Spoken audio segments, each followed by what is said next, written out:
मैं पिछले दिनों एक कार्यक्रम में गया, एक धर्म का कार्यक्रम था बापू। मुझे बहुत कहा गया कि आप धर्म पे कविताएं सुनाइए।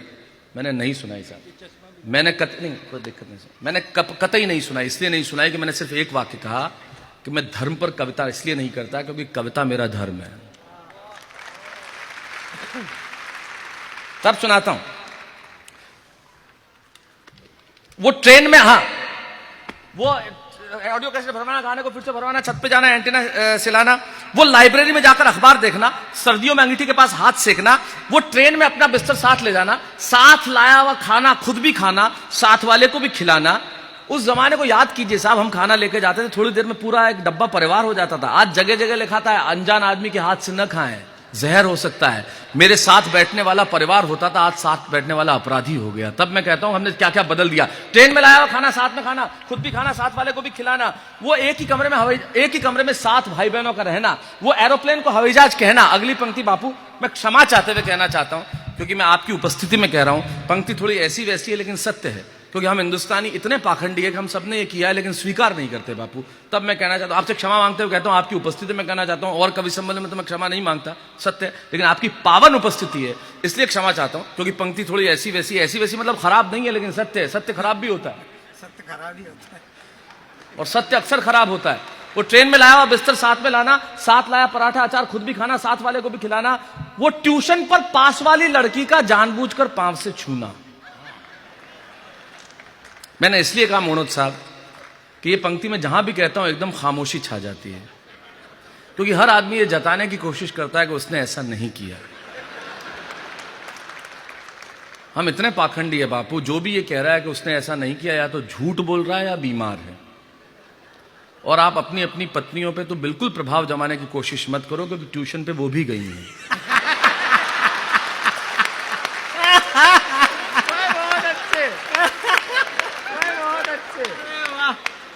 सत्य है ये। ट्यूशन में इतने पाखंडी होते हैं हम लोग बापू। मैं बस में जा रहा था, एक आदमी बैठा, उसके पास में खाली सीट, एक बेचारा भद्र पुरुष आया, बोले खाली नहीं, सवारी। बेचारा चला गया। 2 मिनट बाद एक खूबसूरत सी महिला आई, शबीना जी, और उसने आके कहा सीट, हाँ। तुरंत वही पुरुष लौट के आया मोनोज साहब, बोले यही है आपकी सवारी? मेरी वाइफ है। क्या पाखंड है। मैंने ही कहा था चला जा साला, सीट दे देगा। ये पाखंड है हमारा। वो ट्यूशन पे पास वाली लड़की का जानबूझकर पांव से छूना, वो अपनी साइकिल उसकी खूबसूरत लूना, अपनी साइकिल उसकी खूबसूरत लूना। मैं यकीन मानिए मेरा पहला वाहन मैंने लूना लिया था। आज मैं चाहे मर्सिडीज चलाता हूं चाहे ऑडी चलाता हूं, सत्य कहता हूं साहब, मैं उसके अंदर बैठ के भी लूना ही चलाता हूं। मैं वहां से बाहर आ ही नहीं पाया। वो अपनी साइकिल उसकी खूबसूरत लूना, वो रोज मंदिर जाती है, इस चक्कर में अचानक आस्तिक हो जाना। वाह वाह वाह। वो रोज मंदिर जाती है, इस चक्कर में अचानक आस्तिक हो जाना। वो हर चीज खरीद के पहले स्वास्तिक बनाना। वो शादियों में जाने पर वो बिना किसी सामान के घर घर खेलना। वो शादियों में जाने पर 5-5 कोल्ड ड्रिंक उंडेलना। वहीं मिलता था शादियों में, जहां कोल्ड ड्रिंक की टेबल वहां अपन ये देना। 2 के बाद जब वो आंख दिखाता था, वो मंगा रहा है। मोहल्ले में कौन सा कोल्ड ड्रिंक, कोका कोला, फेंटा, आज के बच्चों को नसीब है, हमारे तो पूरे मोहल्ले में आई लव यू रसना। 1 बाल्टी पानी, 1 पैकेट रसना, 1.5 किलो शक्कर, पूरा मोहल्ला साफ। और हमारे मोहल्ले में तो इतना ऑरेंज रसना पिलाया गया मुझे कि मेरी जबान भगवा हो गई है। लोग कहने लगे इसका जबान सांप्रदायिक है। वाह वाह वाह वाह वाह। राजनीति इस तरह से भी बात की जा सकती है, कुछ और करने की आवश्यकता नहीं है। बहुत अच्छे, क्या बात है। वो शादियों में जाने पर 5-5 कोल्ड ड्रिंक उड़ेलना, वो रात में दादाजी के पांव दबाना। और अगली पंक्ति मैंने की है, मुझे नहीं मालूम, मैं मुंबई में रहता हूं, आप लोग भी अपने अपने शहर में रहते हैं, मैं गांव में पला बढ़ा, इसलिए अगली पंक्ति का सुख मुझे पता है वो क्या होता है। सुरेंद्र दुबे जी तुमने भी किया होगा, तुम भी गांव में रहे हो। वो और विष्णु तो आज भी सिकंदराबाद में रहता है अपनी धरती पे, ये भी गांव से निकला। तमाम लोग, ये शहर से आया बस, उज्जैन से। नहीं, वो तो हमारा सबसे प्राचीन शहर है, इसलिए वो रात को दादाजी के पांव दबाना, आधी रात को उठकर भौंकते हुए कुत्तों को भगाना। शादरा में। ये मैंने बहुत किया बापू। घर वालों ने मुझे इसी काम के लिए रखा गया था। मतलब मैं उन्हें कुत्ते बोलते तभी याद आता था। कुत्ते बोले बबलू, बबलू समझ जाता था कि अगली भूमिका के मेरा उनसे इतना कुत्ताचारा हो गया था। कुत्ताचारा, क्यों भाईचारा हो सकता है तो कुत्ताचारा क्यों नहीं हो सकता? क्यों नहीं होना भी चाहिए। आजकल हमारे जितने एनिमल लवर्स हैं, मैं उनसे क्षमा चाहते हुए कहता हूं, भाई आप प्यार करो एनिमल से, हमें मजबूर तो मत करो। हमें डर लगता है, हम क्या करें? तो आप जरूर प्यार करो। बोले आप, हम कैसे, हमें डर लगता है यार, हमें नहीं जमता तो कैसे करें? उनके घर जाओ, नहीं काटेगा नहीं, अरे आपको थोड़ी काटेगा, मैं काटेगा। फिर वो आसपास आके घूमता है, आपको नाश्ता सामने, इधर वो बैठा हुआ, अब मेरा नाश्ते पे ध्यान ही नहीं जावे। कैसे पिताजी? ठीक है, घर पे सब ठीक है, कुछ ले लीजिए। नहीं। मेरे चाचा जी के घर पे मैं गया, उन्होंने एक पाली, उसका नाम रखा डिम्पी। हाँ, डिम्पी लोढ़ा। हाँ, देखो भैया आए हैं। अरे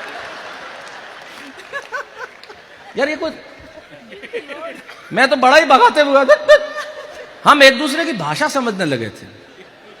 we use to understand each others language and feelings. मैं आता तो वो समझ जाते, वो आता तो मैं समझ जाते। बापू एक मोहल्ले में मुझे अंग्रेजी बोलने वाले मिले कुत्ते। हाँ, वो हमारे में अंग्रेजी के प्रोफेसर थे, उनके पाले हुए थे आसपास के। तो पहला आया, मुझे देख के बोला हु कौन। दूसरा हाउ, कैसे? तीसरा वाह, क्यों? चौथा बोला शैलेश लोढ़ा है, अपने घर जा रहा है। सब मिलके बोले ओ।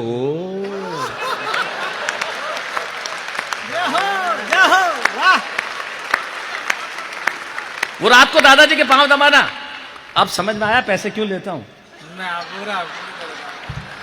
पैसे लेते हैं। वो आधी रात को उठकर भौंकते हुए कुत्तों को भगाना, वो दिवाली पे पटाखे चलाना, बहन से लड़ना, चोटी खींचना, भैया तंग करता है कहकर के रोना, फिर भी स्नेह का धागा नहीं खोना। जिंदगी में होता क्या था वो कॉमर्स और वो मम्मी का सर्दियों में स्वेटर बुनना। आजकल की मेरे पास बहुत, मैं गर्व से कहता हूं साहब, मेरी माँ 1988 से विकलांग है। 1988 उनका एक्सीडेंट हुआ और बहुत सारे उनके, वो आज भी बैसाखियों पे है। आज तक 2017, मैं कहता हूं कि मेरे पिताजी ने अगर मुझे पीटा तो बहुत अच्छा किया, अगर उन्होंने वो नहीं किया होता तो मैं आज यहां नहीं होता। मेरी मां ने मुझे सर्दियों में हर दिन का 7 दिन के 7 स्वेटर होते थे, उनके हाथ से बुने हुए स्वेटर में मुझे कभी ठंड नहीं लगी। मुझे कभी ठंड में, आज भी होंगे शैलेश लोढ़ा कितने बड़े स्टार, कार्यक्रम खत्म हो, मैं दुनिया में कहीं भी हूं, मेरा पहला फोन उनको होता है। खत्म करने के बाद उनको, तो स्टेज से उतरने के बाद पहला फोन उनको होगा। इसलिए होगा कि मां को पता होना चाहिए कि बेटा कहां है। वो मम्मी का सर्दियों में स्वेटर बुनना, वो कॉमर्स और साइंस 2 ही सब्जेक्ट्स में से एक का चुनना फिक्स था। हमारे पिताजी के अपने नियम, व्यापार करना है कॉमर्स लो, नंबर अच्छे आए हैं साइंस लो, आर्ट्स तो गधे लेते हैं। खुद ही मैंने कहा आपके क्या सब्जेक्ट्स थे? 2 झापट पड़ी। मैं समझ गया उनके पास आर्ट्स थी।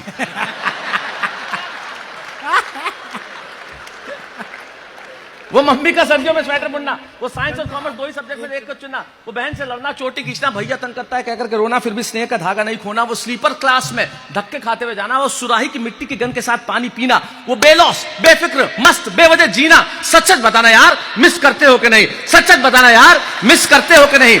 और ये कविता मैंने सिर्फ इसलिए सुनाई कि अभी भी वक्त बाकी है मेरे भाई। कब तक वक्त और अपने हाथों मजबूर रहोगे? मिलो पुराने दोस्तों से, कहो ना यार मिलें, भूल जाओ ये शिकवे गिले, जी लो जिंदगी को एक बार फिर से जी लो, जीवन का ये अमृत फिर से पी लो, ताकि तुम्हारा अतीत तुम्हारे वर्तमान से ये न कहे कि टुकड़ा टुकड़ा किरचते हो कि नहीं, और मुझे तुमसे ये ना पूछना पड़े सच सच बताना यार, मिस करते हो कि नहीं।